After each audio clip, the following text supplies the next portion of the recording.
should be live. Getting back to my deck building half of my streams. What I originally started as my unique and fun idea as opposed to just drafting, which is a fun idea but even way less unique than actually actively building decks on Twitch.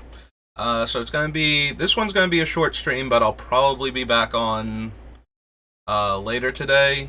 My brother needs a ride to work, so I gotta go pick him up in an hour, and I've got a little bit of other stuff to do, so right now it's noon, a little after noon where I am, so probably around 3:30 or so. But we got enough time to do a set or two, unless I get completely sidetracked by a card that makes me tell a half-hour long story or go into a rant about, something magic related. So let's see what we can do. We're on Mirage now. We finished Mercadian Masks at the end of the last stream. So what have we got to start off with? Black tap, target creature, Abyssal Hunter. Tap target creature, period. Abyssal Hunter deals damage to that creature equal to Abyssal Hunter's power. So 1 damage. Acidic Dagger, destroy all non-wall creatures receiving combat damage from target creature this turn. If target creature leaves play, bury Acidic Dagger. So even if we wanted to give out Death Touch with a card on board like this, the dagger's going to get dragged to the underworld with them when they either get exiled or sacrificed or killed in combat. So Aphia Grove comes in with 3 counters, and during your upkeep you can move one of the counters around. Enchanted creature gets +1/+1 in flanking. Play only after defense is chosen. Flip a coin. Target opponent calls heads or tails while it's in the air. If the flip ends up in your favor, target creature gets +1/+1 until end of turn. Draw a card at the beginning of the next turn's upkeep.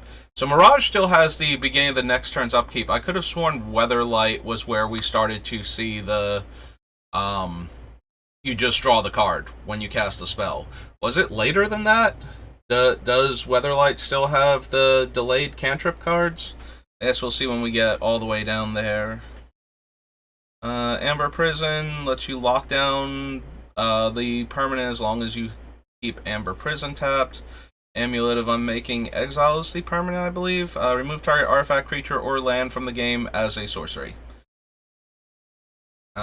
So very expensive, but perfect for those decks that need another way to deal with permanents that are outside of their wheelhouse. There are a bunch of other better artifacts, but if you already have them in your deck and you're choosing between something like this or Introductory to Annihilation, depends on whether you want to be able to just do it for 5 mana and give them a card, or 10 mana over the course of 2 turns, potentially. This was part of a cycle of auras and spells that you could cast with Flash, and then they would have to be sacrificed if they were still in play. This one gives a creature +2/+2, and can't be cast on a black creature.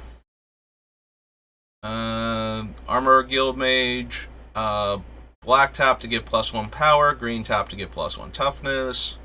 Put target creature card from an opponent's graveyard into play under your control.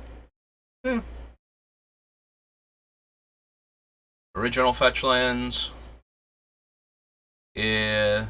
So with the original Fetchlands, these came into play tapped, and then let you sacrifice them to get your land out of your deck and into play. Whereas, the new Fetchlands that everybody runs and everything when available let you pay life instead. They are not the worst, but with how slow they are, I usually just don't even bother considering them. Whenever a creature attacks you, it loses flanking until end of turn. Whenever a creature without flying attacks you, deals 1 damage to them. Target green creature blocking this creature gets -1/-1 until end of turn. Target creature gains trample until end of turn. That creature gets +1/+1 until end of turn for each creature that blocks it. Probably not. Cannot be blocked by artifact creatures. Whenever Golem is blocked by any creature, bury that creature at end of combat and put a stone token into play under its owner's control. The token is a 0/2 artifact creature that counts as a wall. Unfortunately, it's still only 2 damage, so opponents are very likely to just take 2 and not have this thing destroy their creature and give them an 0/2 to replace it with. For each 1 damage dealt to enchanted creature, deals 1 damage to that creature's controller. Sacrifice a creature, target creature gets +2/+2. Sacrifice a swamp, gets +1/+1. All creatures lose trample, double all combat damage assigned to creatures this turn. So notably, trample used to work slightly differently.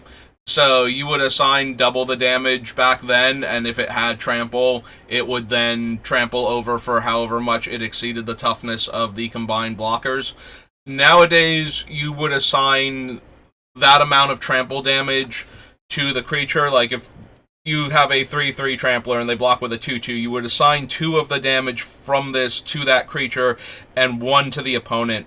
And then if an effect doubled the damage dealt, it would deal 4 to that creature and 1 to that opponent. Whereas it used to work where you would have assigned, like, you would have had a 6/6 and you would have assigned, or you would have been dealing 6 damage, so you would have assigned 2 of it to their creature and 4 of it to the opponent.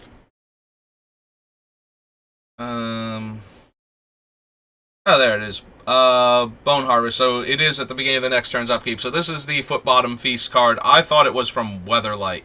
Maybe there is one in Weatherlight then that draws the card right away, or maybe I've just genuinely forgotten, similar to how I thought Conspiracy 1 had Monarchy cards in it, and it did not.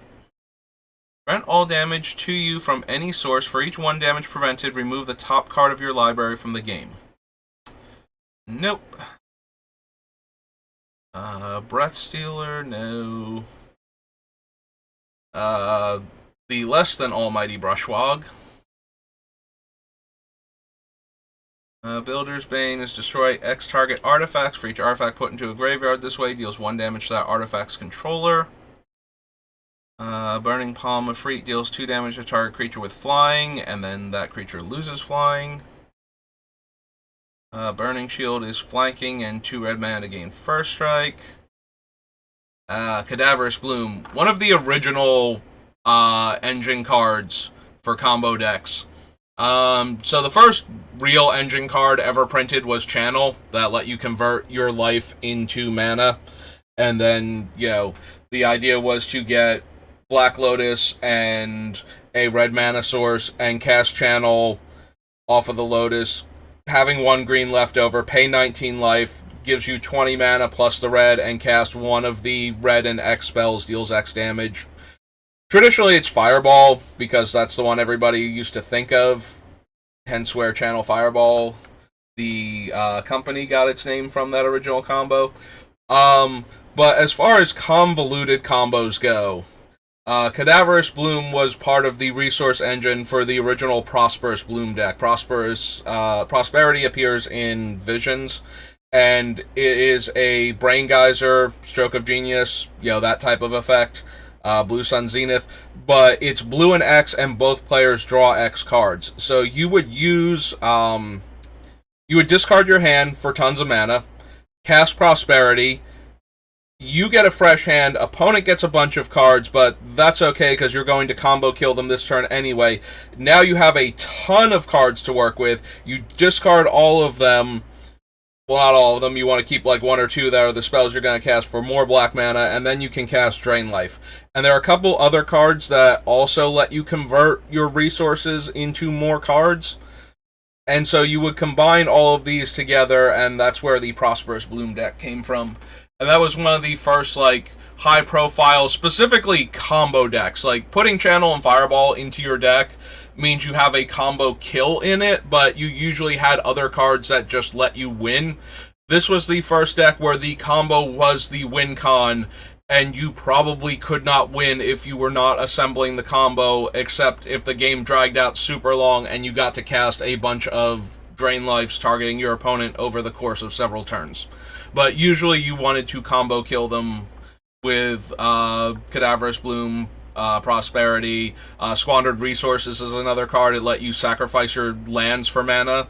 And then there was a card that, for 4 mana, I believe it's in this set, so we'll see it later, but it lets you get up to 5 lands from your deck under the right conditions, which Squandered Resources help meet those conditions by having, less than 5 lands in play. This is a 3 mana 2/2 with flanking and 3 mana to regenerate it.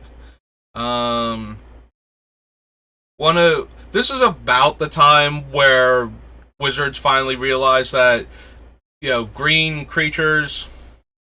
There was a thing where green creatures would have flying sometimes anyway, even though green's supposed to be terrible at flying. For flavor reasons, mostly they were, fey creatures, so things like the various fairies, or they were birds, birds of paradise, that sort of thing. So there were a bunch of creatures in green, like little creatures that had flying. So when they wanted to add a dragon to green, now that they are moving away from letting green have flying creatures and more towards green having reach creatures, but it was a dragon, so they wanted it to be able to fly because dragons fly. This is the type of card that we got for a little bit, where it's a 6 mana 4/4 trampler, but you can spend 2 mana to have it lose trample and gain flying.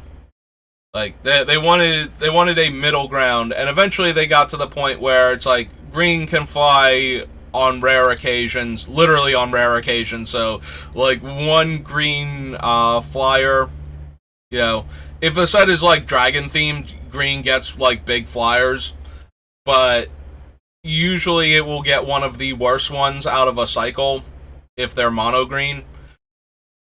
Because otherwise green usually gets like the big flample creatures, and that's okay to do it rare as a thing that will just come down and win a game of limited or be playable and constructed a little bit as a green finisher. But they didn't want that to start. They didn't want to continue the trend of having small, common green flyers. They said green was supposed to be bad at things like flying, and then they kept printing little green flyers, and it's kind of like, how can green be bad at flying when you have a 1 mana 1/1 that's perfect for putting like auras onto and attacking for lots of damage, and one of the best mana fixers in the game is a little dinky flyer? So once they started moving away from that, we started getting cards like this. So Carrion is an instant and lets you sacrifice a creature to get a lot of insect tokens. I believe the maggots have been errated to be insect tokens now. 0/1 black insect tokens. Based on the power of the creature sacrificed. If we were more aristocrats, grabbing back our giant creatures and turning one of them into 9 or 10 creatures for us to sacrifice, that would be more interesting to me. It's blocked by a non-artifact, non-dragon creature. That creature's power is halved, rounded up until the end of turn. So, no. Choose one. Target creature is so target creature gains haste. Chaos Charm deals 1 damage to target creature or destroy target wall. Those seem particularly helpful. Creatures with flying cannot block creatures without flying, and creatures without flying can block creatures with flying. So it reverses how flying works.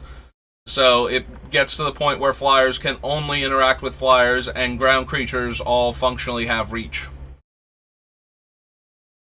Charcoal Diamond. Yeah, in 2-color decks, I might consider the diamonds as mana rocks I might want to include, just because they're cheaper.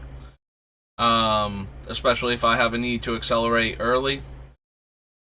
But we're 3 colors, so I'd rather do that with signets exclusively. And then use the more expensive mana rocks that generate more mana later on. 2-tap, target creature you control gains flying if its toughness... Oh, and its toughness is reduced to 1 until end of turn. Destroy target non-swamp land. If that land is non-basic, this deals 2 damage. Alright, so this is one of those weird cards. There's one of these in the dark also. So at 5 mana, it is a red spell that destroys a target creature, straight up. Those are interesting to me because all of red's removal is damage-based. So if you run into a creature that can't be dealt, non-combat damage, which there are creatures and there are spells that will give creatures that particular way to avoid dying. Your mono red decks don't have a ton of options for how to kill a creature that is immune to non-combat damage. So, Cindercloud and Fissure are two of the cards that actually work around that. And I always my attention is always drawn towards cards that are very unique in Magic, that do something that other cards don't, especially when it gets around one of the weaknesses of the colors. Anytime you get, this is a color pie break, I believe. It's certainly a extreme bend if it's not a break. Red is not supposed to be able to just reach out and kill creatures without dealing damage to them. So, Cindercloud and Fissure both get around that. Cindercloud can deal damage. Does it care about the color? If a white creature is put into the graveyard, yeah, there it is. Cindercloud deals damage to that creature's controller equal to that creature's power. And the Fissure, I believe, is also a land destruction. So they have, rider text on them. The Fissure can destroy a land instead of the creature, I believe.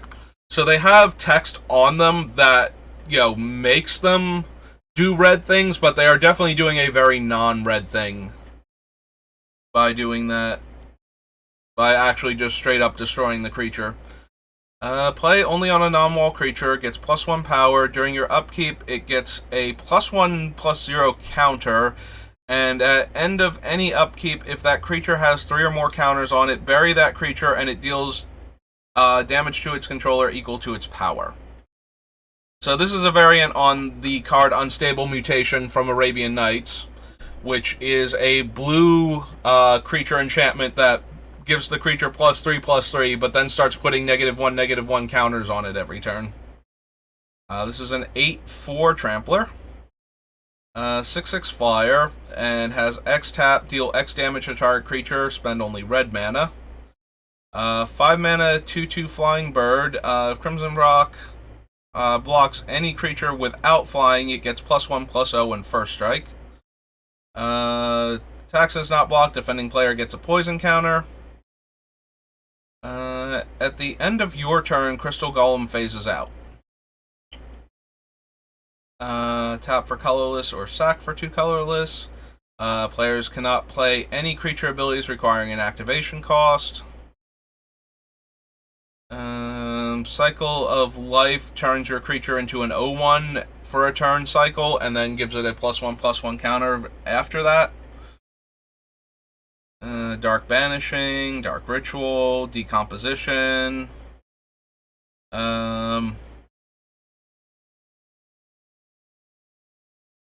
So, I remember the first time I saw Decomposition, and for some reason I misread this thing as cumulative upkeep -1 life, which still functions. I've still parsed how it functioned enough to figure out that it did the same thing, but I looked at it as cumulative, or no, I think I parsed it wrong, actually. I think I thought it was cumulative upkeep 1 life. It's eventually I think I got that it was losing 1 life, but I did not realize that was a minus sign. I thought that was similar to a colon or a dash type of thing, where it's the cumulative upkeep is 1 life.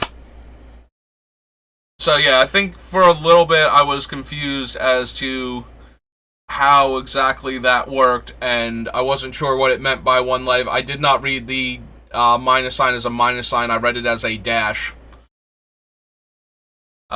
Which, in my defense, a lot of Magic cards that have been printed up until this time had very wonky wordings, so even though this was a more recent printing, that did not mean they had fully gotten away from the wonky wordings.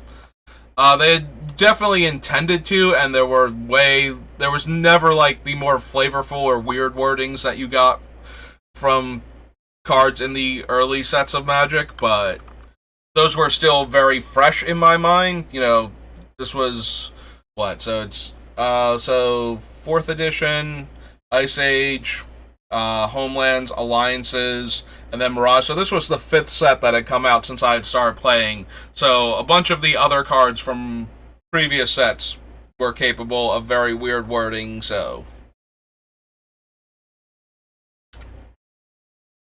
yeah, I remember decomposition confusing me at first when I read it. I did not know exactly what it was trying to do. Play only on target opponent's turn. Tap target creature that player controls. That creature deals to that player. The awkward wording. I keep wanting to say deals damage to that player equal to its power, but it's deals to that player an amount of damage equal to its power. Like I said, wonky wordings back then. Even on the what was the newer set at the time. Creature neither deals nor receives combat damage this turn. Swamp Walk and Swamp Breathing. End of target opponent's turn, put a +1/+1 counter on Spirit for each 1 damage dealt to you this turn. At the end of your turn, remove all of these counters, so that's not helping anything. There's Drain Life. Which is a reprint, but, you know, keep making sure, 100% sure it's in Standard and can hang out with its best buddy, Cadaverous Bloom. Blocks or is blocked by a non-black creature destroyed at end of combat. Dwarven Miner just hates non-basic lands. There's a Dwarven Nomad. Notice we are continuing the tradition. Similar to Ice Age, there are cards that are reflavored for the Mirage setting that are still the same cards that we had from Ice Age, that are still the same cards we had from Alpha Beta Unlimited. And that became one of the things that core sets only started doing. Like, you do need to have cards in the set that fulfill certain requirements, but it is interesting how many of the cards that we see reprinted in the first couple, like, the large set for the block. The way blocks used to be done, it was like large set, small set, small set.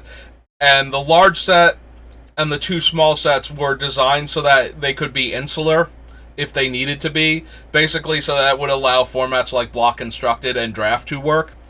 But a lot of the cards that you will see are literally just reskins of cards from the original normal Magic core set. So now, granted, you do still see that in large Magic sets today and in core sets. They just need certain effects, and so you will see the same card over and over again. And the main reason that you don't see these cards is the adjustments in the way they make Magic sets now.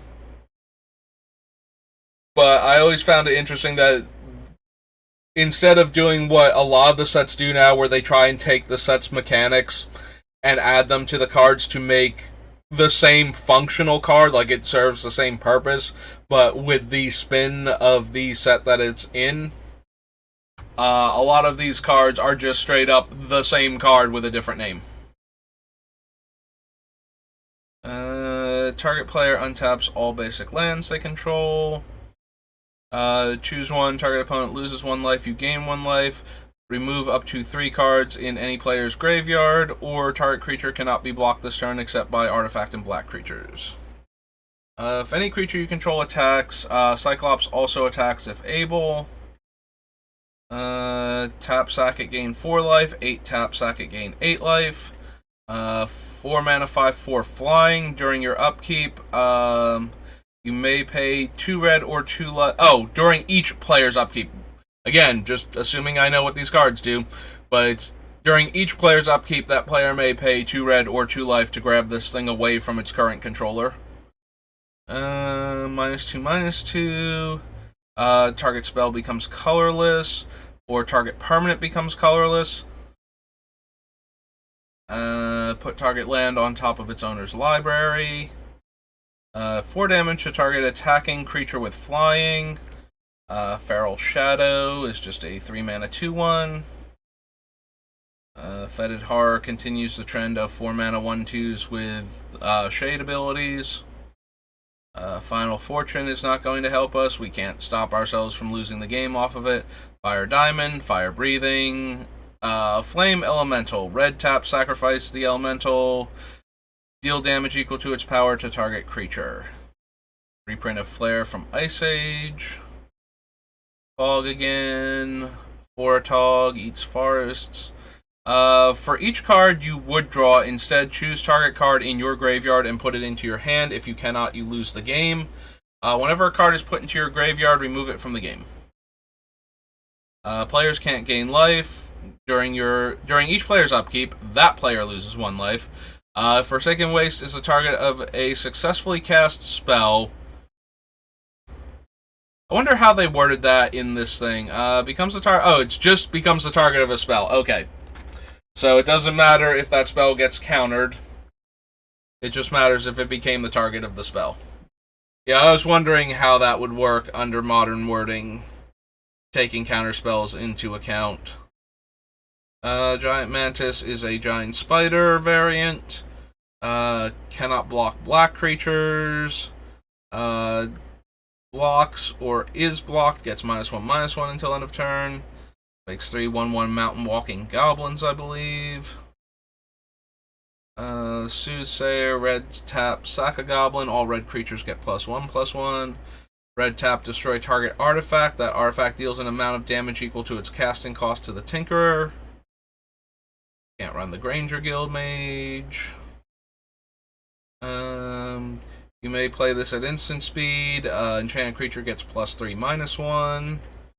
If Gravebane Zombie is put into a graveyard from play, put Gravebane Zombie on top of owner's library. No.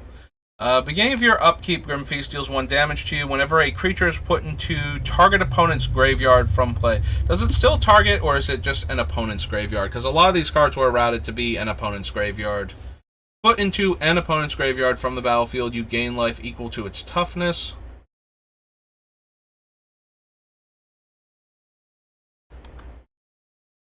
Probably still not.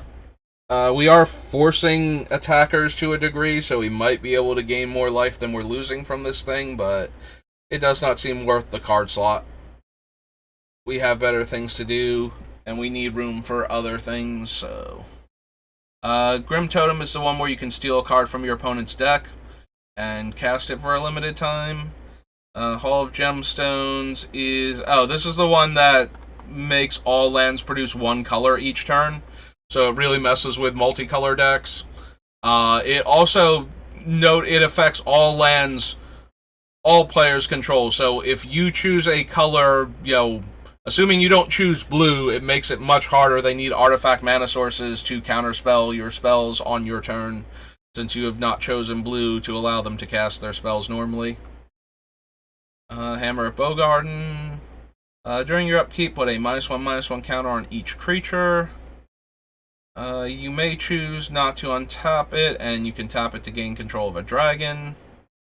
2/2 Rampage 1. 5 mana 3/4 that can gain trample.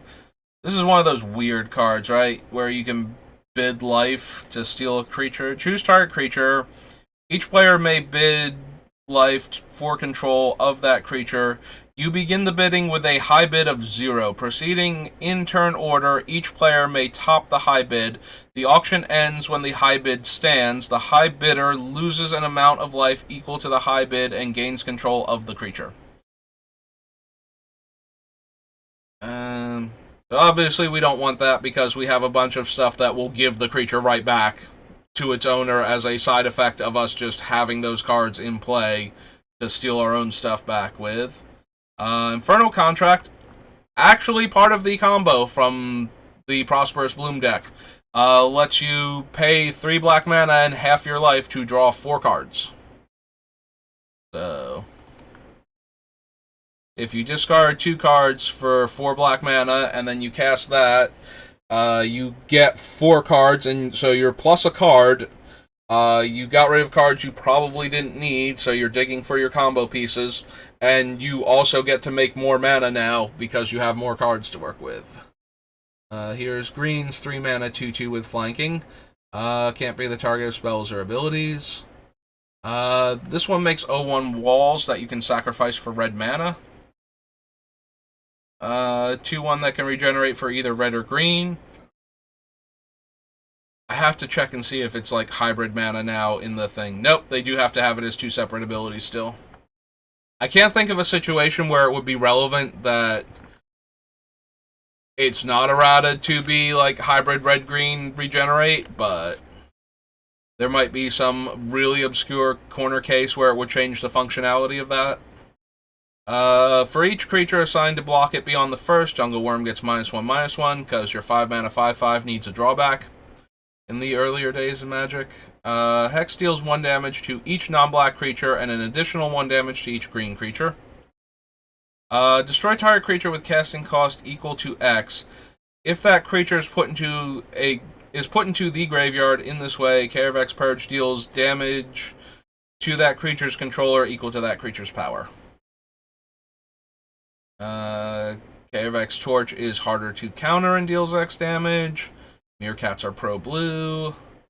Another 5 mana 3/5 with a drawback, because your 5 mana 3/5s can't be too good. Lets you play at instant speed and gives +1/+0 in first strike. Lion's Eye Diamond, the quote-unquote fixed Black Lotus, that still is insanely powerful in the right deck. One thing that I did not realize about Lion's Eye Diamond, because I always think of it as a Black Lotus, the Lion's Eye Diamond does not tap to activate its ability. It just sacrifices itself to give you the mana. So I was watching, I think it was like Caleb doing, Caleb Durwood, because there's Caleb Gannon also, who is pretty famous as a streamer for Magic. I was watching Caleb Durwood, and he had the High Artificer Urza, so the creature Urza that lets you tap cards to add tap artifacts to add blue mana. And that threw me off that he was able to tap the Lion's Eye Diamond for blue and then sacrifice it, because it was so ingrained in my head that Lion's Eye Diamond is a Black Lotus with an extra drawback.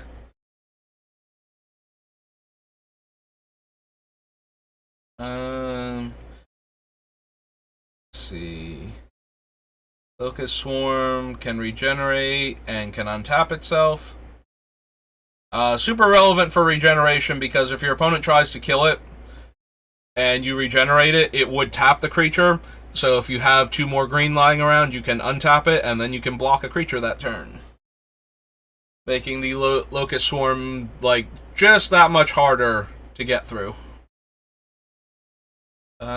Play only if an opponent successfully cast a summon spell this turn. Put a green summon card from your hand into play as though it were just played. Taps for mana. Another one of those weird, you have a second hand cards. So it comes in play, search your library, and choose any 5 cards. Shuffle those cards and put them face down under Mangara's Tome. Shuffle your library afterwards. If you lose control of the tome, remove all the cards under it from the game. And 2, instead of drawing a card, put the top card from under Mangara's Tome into your hand.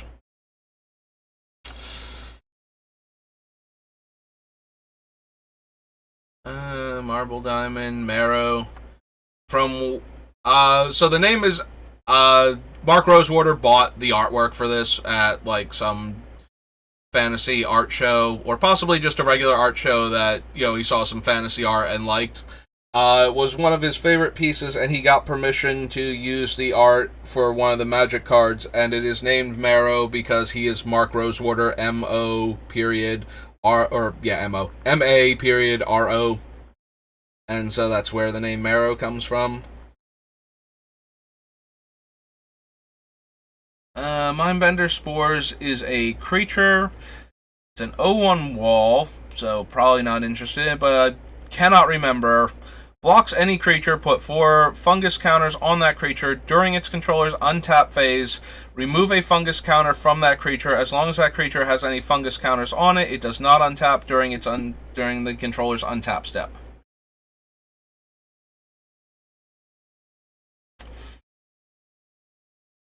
Okay, so Mire Shade is sacrifice a swamp, put a +1/+1 counter on it as a sorcery. End of target opponent's upkeep. If that player has 5 or more cards in hand, deals 2 damage to them. Moss Diamond, Mountain Valley, Matenda Lion can. It's a green mana 2/1, but the opponent can pay blue to have it deal no damage this turn. Alright, so this is the other card that combos with Prosperous Bloom. So each player controlling 6 or more lands sacrifices enough lands to reduce their total to 5.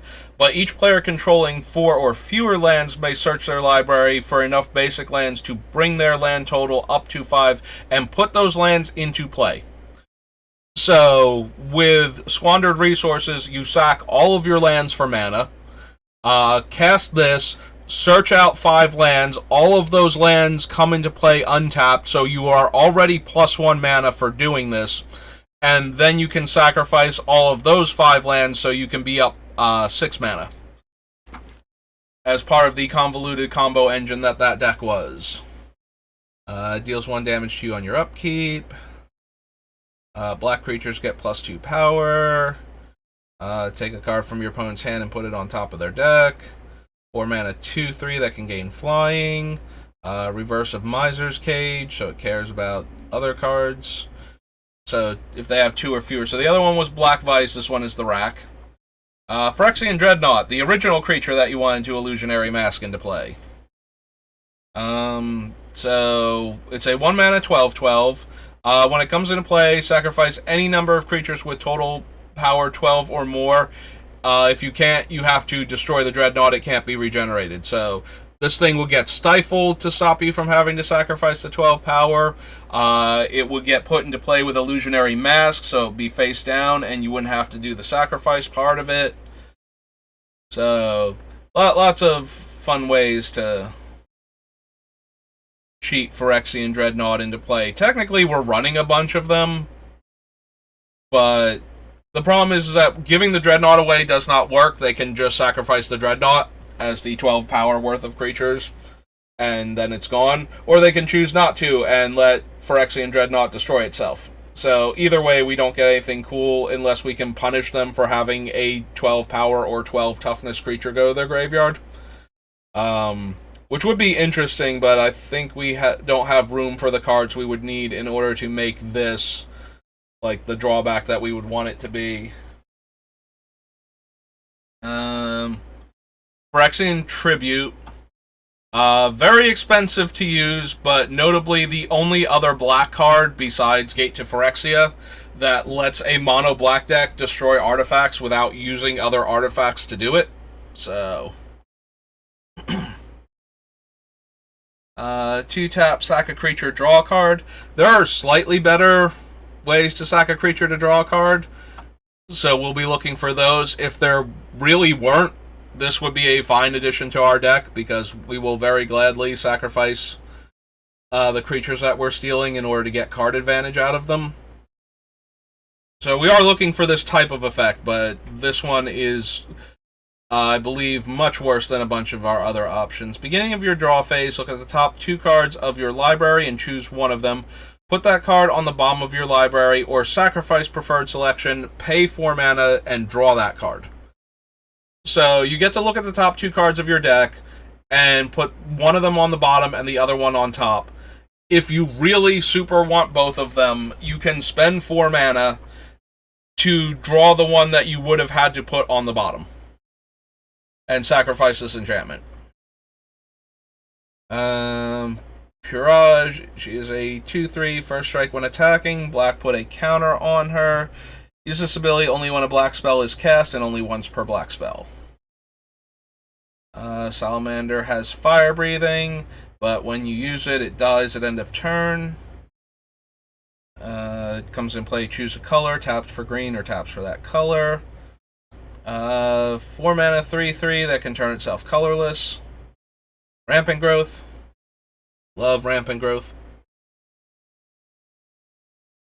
This is not the deck for it, but yeah.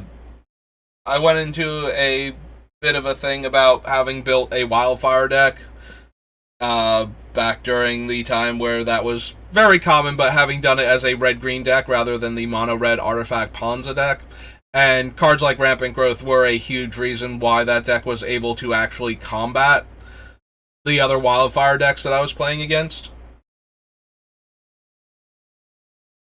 Since I was using things like Pulverize to destroy all their artifacts, so that way the Wildfire would wipe out the rest of their mana sources, and I would still have like 2 land in play afterwards, and be able to rebuild faster than them. Sacrifice a non-artifact creature, put a +1/+1 counter on it, or tap it. At the end of each player's turn, if that player has 5 or less life, deals 2 damage to them. 2 mana deals 1 damage to target creature or player, and 1 damage to itself. Regeneration again. Reign of Chaos. Destroy target plains and target white creature, or destroy target island and target blue creature. So again, another card that destroys the creature rather than dealing damage to it. I didn't even think of this one because it's color specific. So, while you will certainly be able to find a white or blue creature at most multiplayer games, color hosers just, unless you really hate the one player and their deck of that color, are not worth it. And if you're playing against somebody that makes you that miserable that you need to make them that miserable, it might be time for one or both of you to find a new play group. You have to hate out one particular player that hard. Bury all white creatures or bury all green creatures. Lose 2 life for each creature put into the graveyard this way. You know, I say that, but if both you and that other player are having fun and you accept the fact that you are running these cards specifically to mess with each other, then you don't have to find another playgroup. You got, as long as you people are having fun, you're doing good. 2 thumbs up. You can't see them, but I'm giving them to you right now. Like, your group, as long as everybody in your group is basically having a good time for the most part, you know, don't ever change because I suggest it. I don't know why you would, but just in case you suddenly feel like, maybe we have been playing Magic wrong. It's like, no, don't worry about it. You should always be more concerned if the people in your playgroup are having a good time. If the people in your playgroup, though, are miserable because of things like this, then, yeah, maybe one or both of you needs to find a different group of friends to play Magic with, because you're making each other miserable with your decks. And you're obviously bringing the same decks rather than changing up the deck. Like, you're changing up the decks to make each other more miserable rather than changing up the decks to play something else in this scenario, so. One of the last Basilisks to work the way Basilisks used to before they just became Death Touchers. Whenever you play Roots of Life, choose islands or swamps. Whenever a land of the chosen type that target opponent controls becomes tapped, gain a life. Another poison counter creature. 5 mana, 3/3. This is the one that if you discard it, you get it. Yeah, put into play at end of turn with a +1/+1 counter. Notably, your opponent is the one that has to make you discard. This is one of the anti-discard tech creatures that would occasionally show up around this era, because you needed something against him to Torok. So I guess a free 4/4. I mean, it's not nothing. It certainly does a fairly good job of blocking a lot of the black creatures that are not Hypnotic Spectre from that time frame, but at this point, Turbostasis had become a thing, and so you could comfortably deal with Necropotence with that particular archetype. Yeah, players finally figured out that the best way to attack the opponent having access to basically infinite cards was to make sure they had 0 mana consistently. So that way, all the cards in the world in their hand would just rot away, unable to be cast, and then you would use other effects to get your stasis out of play for a turn, untap all of your lands, produce a vigilant threat or something, or a slowly ticking win con, and then replay stasis to keep them locked out. That was the Turbo Stasis deck. Savage Twister deals X damage to each creature. Gains flying, deals 2 damage to target attacking or blocking creature. Only if the Manticore is, participating in either the attacking or the blocking. Searing Spear is a 3 mana 2/2 flanker, and for 2 mana, cannot be blocked by only one creature this turn. Charm is return target creature enchantment to owner's hand. So specifically an aura that can target creatures. Does it have to only target creatures? Return target aura. Oh, attached to a creature to owner's hand. That's true. It's not returning it from the graveyard to the hand, so it's bouncing an aura attached to a creature. Regenerate target green creature, or target creature gains trample until end of turn.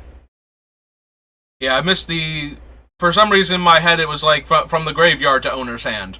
And no, that is not what it does. It bounces auras in play to their owner's hand.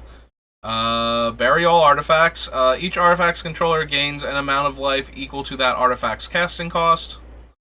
Serene Heart destroys... So local enchantment is what became known as aura. There's also a card in the set that destroys global enchantments. Global was non-aura enchantments, so things that were either enchantment or enchant world, specifically, are the only cards affected by the other one. Black, pay 1 life, gets +1 power. Do this only 3 times max. Can't run that one. Shallow Grave puts the top creature card of our graveyard into play. Ah, man, it's almost 1:30 already, and I am only up to the cards in S.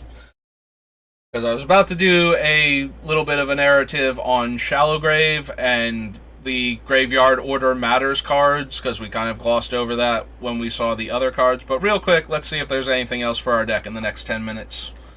Shaku cannot attack if there's another creature in play.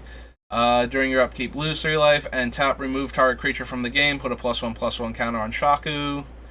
Her minion is black-red. Tap, deal 2 damage to target white creature. Target player reveals their hand for each blue interrupt. That player takes 4 life or discards that card. 2/1 that dies when it's targeted. Buries a white creature.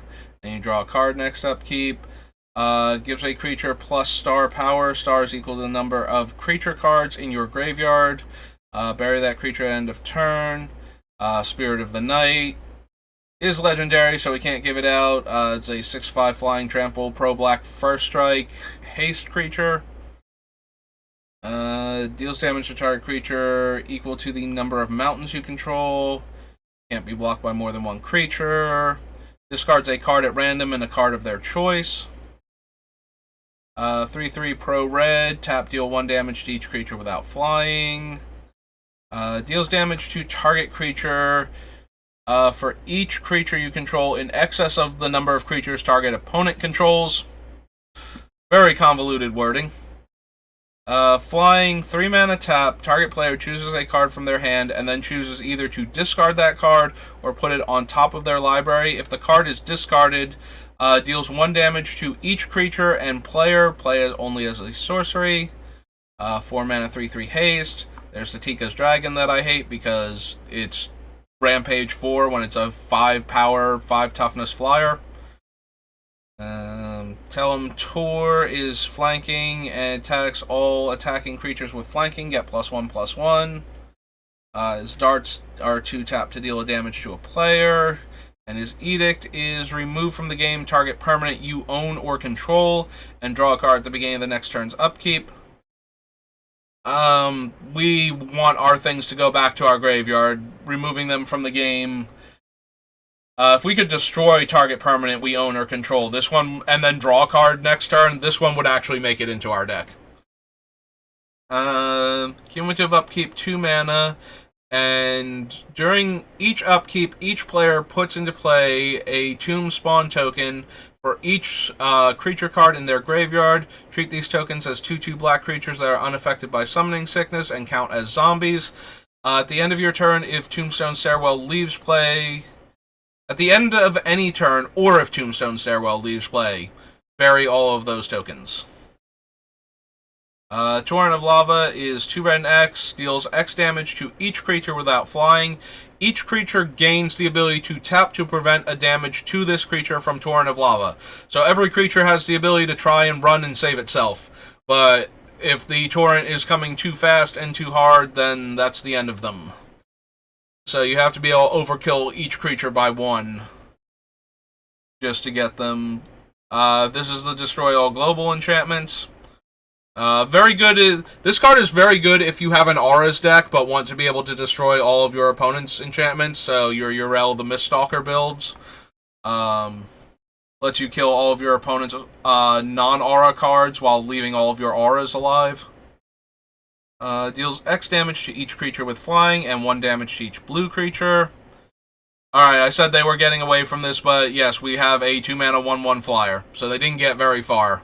They were still moving away from it at this point.